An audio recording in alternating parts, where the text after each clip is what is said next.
1 João 2, de 1 a 6. A palavra de Deus diz assim: Filhinhos meus, essas coisas vos escrevo para que não pequeis.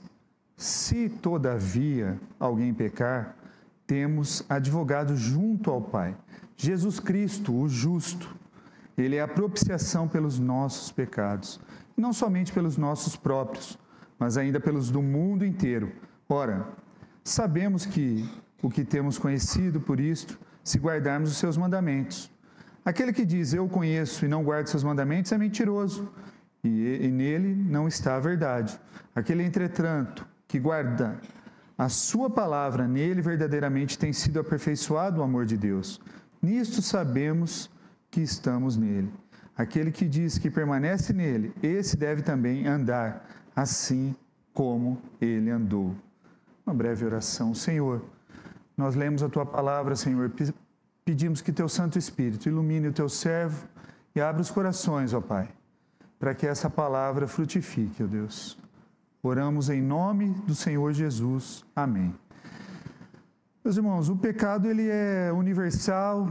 João está tratando aqui sobre o pecado também é enganador. O pecado ele nos induz a tentar enganar os outros, a tentar enganar a nós mesmos e a tentar enganar a Deus. João agora aponta para nós o quê? Um caminho para vencermos o pecado.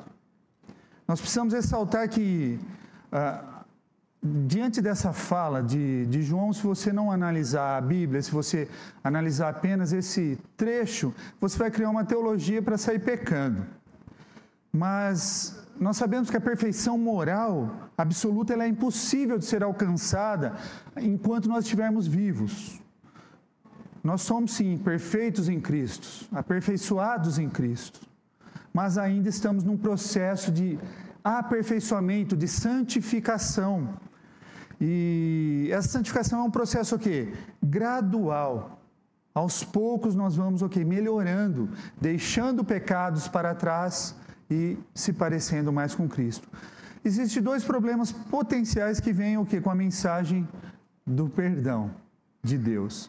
E eles estão em lados opostos da balança, né? A indulgência demasiada, né? Grande seria o quê? Quase encorajar o pecado, tá? No cristão, salientando aqui a provisão de Deus, né, para o pecador, e uma severidade exagerada, entretanto, seria o que? Negar a possibilidade de um cristão pecar e receber perdão, restauração, se ele cair. Então, parece que é conflituoso essa fala de João. Se pudermos manter essas coisas em equilíbrio, né, porque a palavra aqui está sendo muito clara. Eu vos escrevo essas coisas para que não pequeis. Mas João sabe que nós não somos capazes de não pecar. Mas ele fala, se você cair, nós temos um advogado junto ao Pai, Jesus Cristo o justo. E esse problema, essa tensão que surge de você pensar que pode pecar, pode também gerar o quê? Um desânimo em você. João diz que está escrevendo o quê? Para que não pequemos. E esse é um bom pensamento, mas nossa experiência é igual a de Paulo em Romanos 7, que ele fala assim, o bem que eu quero eu não faço, e o mal que eu não quero esse eu faço. Então todos nós em algum momento da nossa vida se pega pecando, cometendo algum tipo de pecado, nem que for da maledicência, mas em algum momento nós estamos o quê? Cometendo algum tipo de pecado. Nós lemos, sede perfeitos, né, as palavras de Jesus, sede perfeitos como o vosso Pai Celestial é perfeito. Como nós estamos longe de ser perfeitos, como Deus é perfeito, meus irmãos. E a única maneira de atender esse padrão seria fingir ser algo que nós não somos, ou tentar redefinir o pecado e a perfeição, para que nós nos encaixemos nisso, na definição. Por causa disso, nós podemos o quê? Eu nunca vou conseguir fazer isso que a Bíblia está pedindo para mim. E alguns lutam, outros desistem porque acham que nunca conseguirão. E muitas vezes desistem ou ficam desanimados porque acham que o quê? Que a força está nele. Mas a nossa força está no quê? No melhor advogado, em Jesus Cristo. As palavras de Jesus sobre perfeição podem ser entendidas como uma advertência e também um incentivo. Sede perfeitos como meu Pai é perfeito. Lute. Assim como um treinador diria para a sua equipe, hoje o jogo tem que ser perfeito. Se vocês não fizerem um jogo perfeito, nós estamos fora. Tem um time aí que está para acontecer isso hoje, né? Se não fizer um jogo perfeito, ele está fora. É isso. E não depende só dele.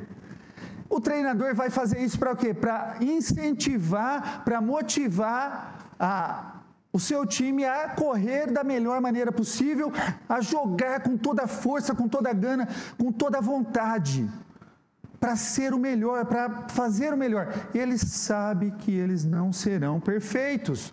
O treinador sabe disso, ele sabe da limitação daquilo, do povo que ele tem, dos atletas que ele tem. Um atacante, nós já vimos, nós que passamos os 45, já vimos Zico perdendo pênalti em Copa do Mundo, nós já vimos pessoas, craques, errando pênalti, nós vimos o Baltazar errando um pênalti numa final, eu não vi não, viu Baltazar, eu era muito novo. Meus irmãos, nós vimos craques errando pênalti, pessoa depositou toda a confiança, e eles erram. O Baltazar se redimiu no segundo jogo, né, Baltazar? Um jogador de basquete que erra o lance livre. Os jogadores de vôlei que tentam adivinhar onde vai vir o corte e levanta o bloqueio errado. O treinador sabe, mas ele estabelece uma meta para o seu time, para a sua equipe, para quê? Ele quer a perfeição. Perfeição é a nossa meta. A meta da igreja é ser santo como Deus é santo. Deus sabe que nós não vamos atingir a santidade. Por isso Ele providenciou Jesus Cristo o justo para nós. Ele sabe. Ele está estabelecendo um padrão para nós trabalharmos, meus irmãos. Ele não quer menos do que isso. Trabalhe por sua santidade. Trabalhe por sua santidade. Os cristãos devem ser sem pecados? Sim, devemos ser sem pecados. Deus quer que nós sejamos sem pecados. Depois os irmãos podem abrir Colossenses 2:10, Filipenses 3:15. Se você está anotando aí, anote essas referências para ver que nós somos aperfeiçoados em Cristo, nós somos perfeitos em Cristo Jesus. Esse é o objetivo e o padrão. No entanto, a realidade que estamos, em uma direção, em uma perfeição, às vezes parece imperceptível. E esse processo ele só vai acabar quando? Na glória. Na glória nós seremos transformados. Porque sem santidade ninguém verá a Deus. É claro. Então, nós alcançaremos essa santidade na glória. Na glória. João não é ingênuo, meus irmãos, e é por isso que ele segue as palavras. Eu vos escrevo para que não pequeis. Mas, se alguém pecar, e ele sabe que nós vamos pecar, está bem ciente do fato que a fé cristã é um processo de crescimento. A santidade, ela vai evoluindo, e nós erramos, mas nós estamos crescendo. Eu falo que é igual uma curva de bolsa de valores, ela vai crescendo com quedas. Crescendo com quedas. A nossa santidade tem que ser assim. Nós erramos, mas nós continuamos. Nós levantamos a cabeça, nós pedimos perdão pelos nossos erros e levantamos, continuamos a adorar a Deus. E a palavra, e para evitar que nós fiquemos desanimados, João nos lembra de duas verdades importantes. Cristo é o nosso advogado. Ele não é qualquer advogado, meus irmãos. Cristo é o melhor advogado que nós podemos ter. É o melhor. Ele é a nossa propiciação, o sacrifício expiatório. Essas são palavras que usamos com regularidade, então precisamos entendê-las, né? O que é propiciação? O que é sacrifício expiatório, né? Palavra advogado aqui, se você olhar o texto original, é paráclito. Paráclito é atribuído também ao quem? Ao Espírito Santo, aquele que anda ao lado, aquele que está ao lado. Jesus Cristo é o nosso advogado. Se você gosta de conferir lá o original, você vai ver, é aquele que anda ao lado. Jesus Cristo vai estar ao nosso lado, nos ajudando a lutar contra o pecado. Contra o pecado. E a nossa acusação, Ele nos torna justo. As nossas acusações foram pagas por Ele. Foram pagas por Ele. E esse advogado defende o nosso caso perante o juiz, e quando o grande juiz for apontar contra nós, ele vai falar: eu já paguei. Ele intercede por nós com base na obra da cruz. E propiciação, né? Propiciação, em algumas versões, sacrifício expiatório, né? A tradução da palavra Kippur, da palavra hebraica Kippur, que vem do dia Yom Kippur, o dia da expiação. E que você vai conseguir entender lá em Levítico 16, trata do dia da expiação. O dia da expiação era o dia que os pecados do povo eram confessados. E levavam-se 2 bodes diante do sacerdote, né? E era feita uma série de sacrifícios. E a parte principal da cerimônia era essa: levava-se 2 bodes à frente. Um bode era chamado, né, de bode expiatório, um dos bodes, né? O primeiro bode era morto, seu sangue era derramado no altar como forma de pagar pelos pecados. E o segundo bode, chamado bode expiatório. Esse bode era levado ao deserto e era solto ao deserto. Era lançado sortes e ele era solto no deserto, né? E esse bode simbolizava o que? A remoção do pecado e da ira de Deus da nossa comunidade, da comunidade judaica, no caso. João diz que é isso que Jesus fez por nós. Toda vez que nós pecamos, Ele morreu como nosso substituto. Ele derramou o seu sangue. É Ele quem nos torna justos novamente com Deus, nos reconcilia com Deus. Uma ilustração, talvez, considere um trabalhador que está numa indústria, numa empresa, e está fazendo algum serviço e, de repente, ele sofre um acidente. E nesse acidente ele fica, de certa forma, paralisado, fica parcialmente paralisado. E uma investigação, as câmeras mostram que a empresa não proporcionou para ele todo o equipamento de segurança devido, que a empresa não forneceu o necessário para que ele tivesse a segurança naquele trabalho que ele estava executando. E aí a empresa é processada, é condenada, e essa empresa, ela faz o quê? Ela paga uma quantia enorme de dinheiro para amenizar aquele sofrimento, aquela lesão permanente que foi causada naquele trabalhador. E uma vez que essa empresa cumpre a determinação do juiz, o que ela acabou de fazer? As exigências da justiça foram o quê? Elas foram satisfeitas. A empresa não tem mais nenhuma obrigação para aquele ex-funcionário ou funcionário ainda, né? Ela não tem mais responsabilidade para com aquele homem. É isso que o primeiro bode faz. É isso que o primeiro bode faz. Mas o que acontece? Aquele homem que foi ferido, parcialmente paralisado, ele pode ficar com tanta indignação, com tanta ira, com tanto até ódio, e passar o resto da sua vida abominando o nome daquela empresa, mesmo que ele tenha sido instruído, né? Ele tenha recebido tudo que ele tinha direito, né? A dívida foi paga, mas a ira incorreu e não foi removida.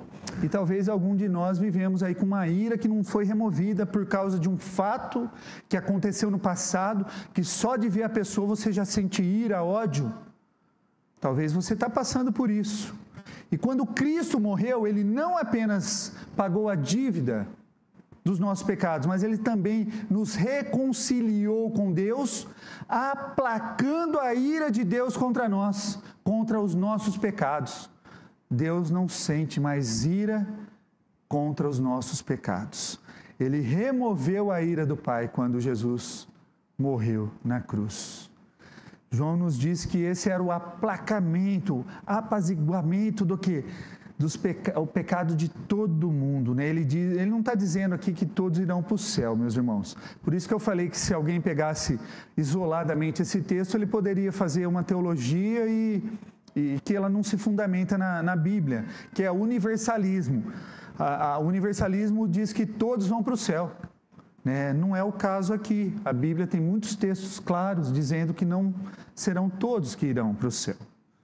A Bíblia é clara em outras passagens. O que João está dizendo é o quê? Que o sacrifício expiatório que Jesus fez é para as pessoas de todo mundo. De todo mundo.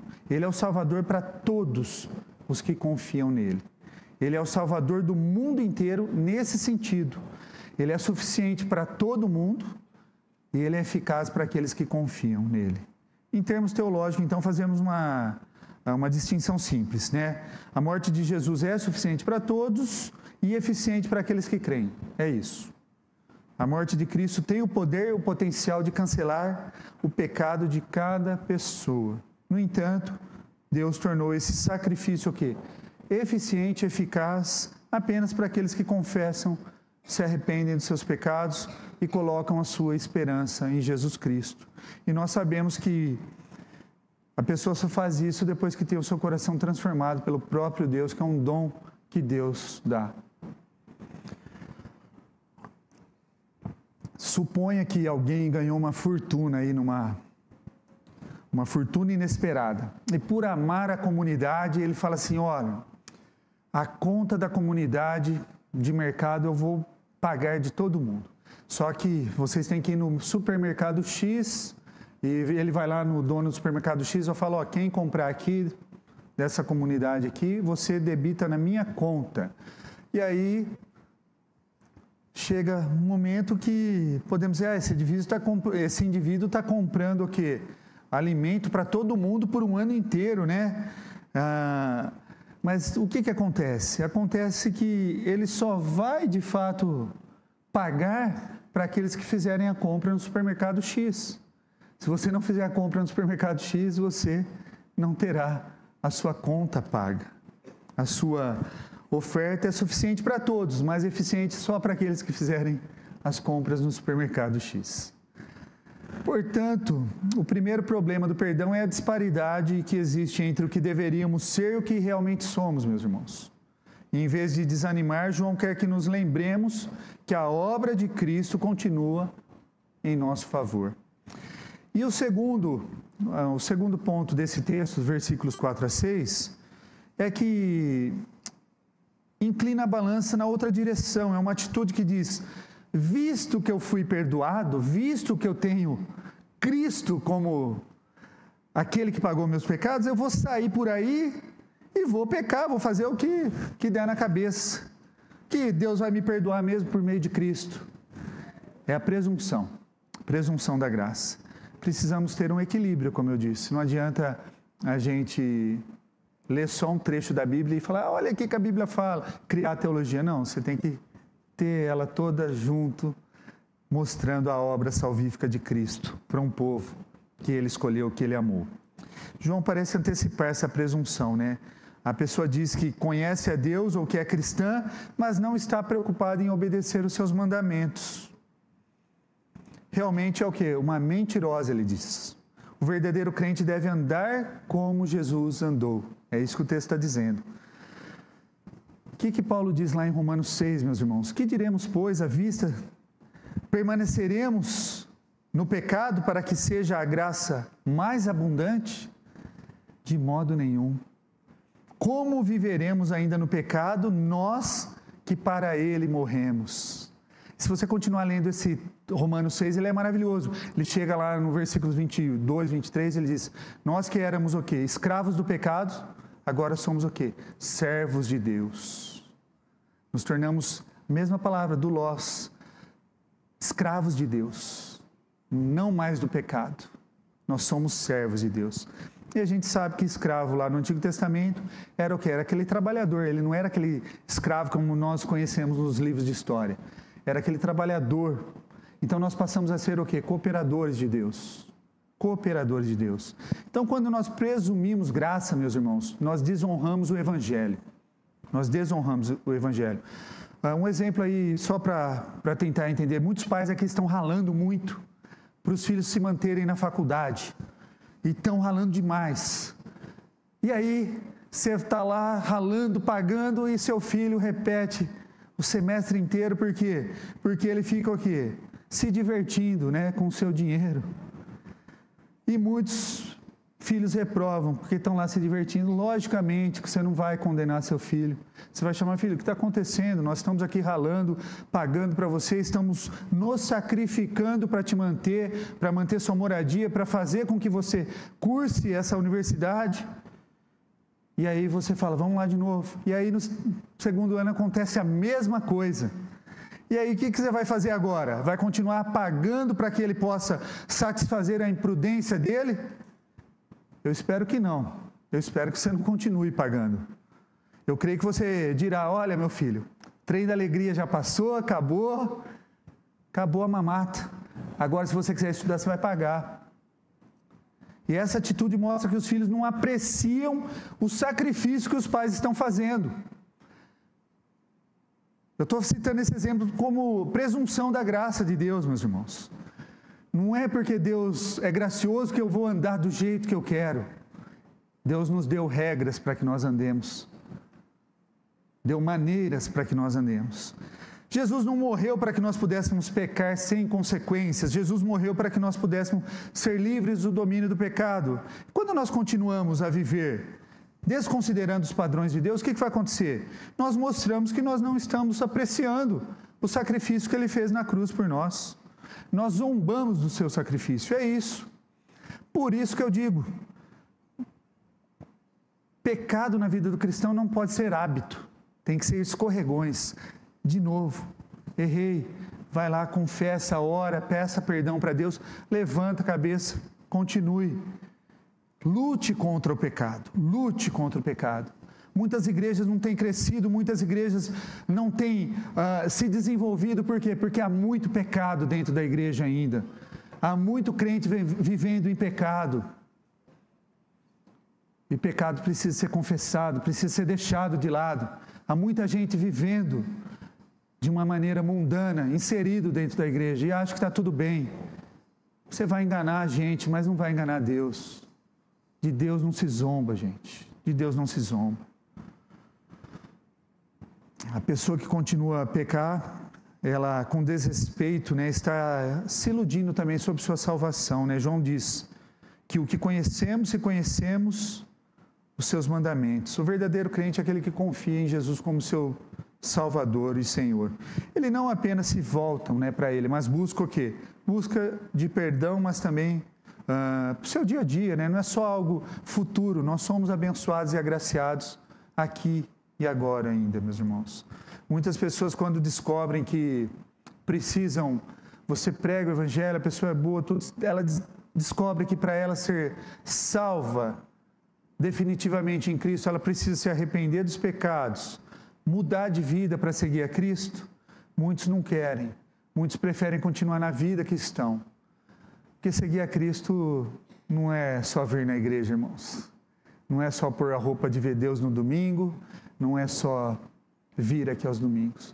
Seguir a Cristo é ser um discípulo dele. É no dia a dia. É aonde você é confrontado com seus chefes, confrontado com seus clientes, onde você tem a sua fé posta à prova. As pessoas fazem profissão de fé por muitas razões diferentes.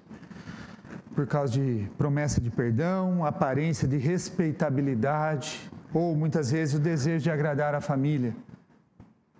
Eu vou fazer a profissão porque eu vou agradar minha mãe, meu pai, vou conseguir o que eu quero diante deles. João diz, se você quer saber se você é um verdadeiro seguidor de Cristo, olhe para a sua vida, olhe para as coisas que você tem feito. A verdadeira crença é tentar viver como Jesus viveu. O verdadeiro crente é um indivíduo mudado, transformado. A pessoa que continua pecando, ignora a palavra de Deus, está se rebelando contra Deus. Eu lembro quando eu mudei para São Paulo, eu fui morar perto do aeroporto de Congonhas. E eu lembro que eu assustava quando começavam os voos lá com o barulho dos aviões, né? Era das 6 da manhã às 10 da noite. Eu assustava logo que eu mudei para lá. E com o passar do tempo, meu ouvido se acostumou. Eu ignorava aquele som e já não o ouvia mais. Era algo que entrou na rotina, no meu hábito, e eu já não ouvia mais. O som ainda estava lá, mas eu ignorava. Isso pode acontecer com a gente. Quando nós ignoramos os mandamentos de Deus por tempo suficiente, também podemos chegar a um ponto que nós não vamos ouvir mais a voz de Deus. Ela vai estar lá, o som vai estar saindo, você pode até ouvir, mas aquilo não vai ter um efeito na sua vida. Ter pecado como hábito ou se programar para pecar mostra que você não compreendeu o perdão de Deus. Nós devemos, irmãos, reconhecer que não chegaremos à perfeição nessa vida, isso é um fato, enquanto nós estivermos desse lado aqui da sepultura. Nós temos que reconhecer que haverá dias ruins. E nós não devemos usar o fato de estarmos passando por um dia ruim como desculpas para sermos o quê? Indiferentes à nossa fé. Mas precisamos ter isso em mente para aqueles momentos o quê? Que nós tropeçarmos e caímos. Tá? Quando você falhar, o que você tem que fazer? Confessar. Peça perdão para Deus. É Ele que vai te perdoar. Jesus Cristo. Através de Cristo. Em Cristo somos justos, meus irmãos. Jesus Cristo justo. Se eu fosse parar para falar só sobre essa frase aí, daria para a gente falar mais de 50 minutos só sobre Jesus Cristo justo, que vai falar da humanidade de Cristo, da perfeição de Cristo enquanto homem aqui na terra. Quando você falhar, então, não esconda de Deus, confesse a Deus.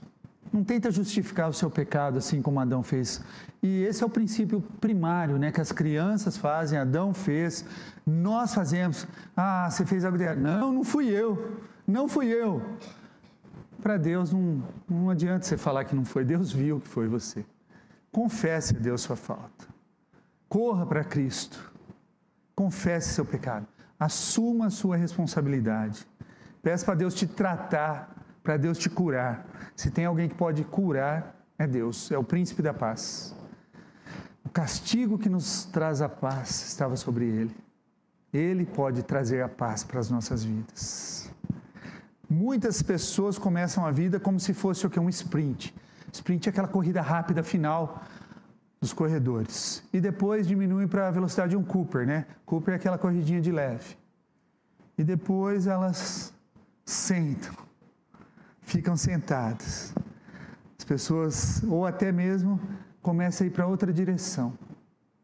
O verdadeiro discipulado não é uma moda, meus irmãos, qual nós vamos passar.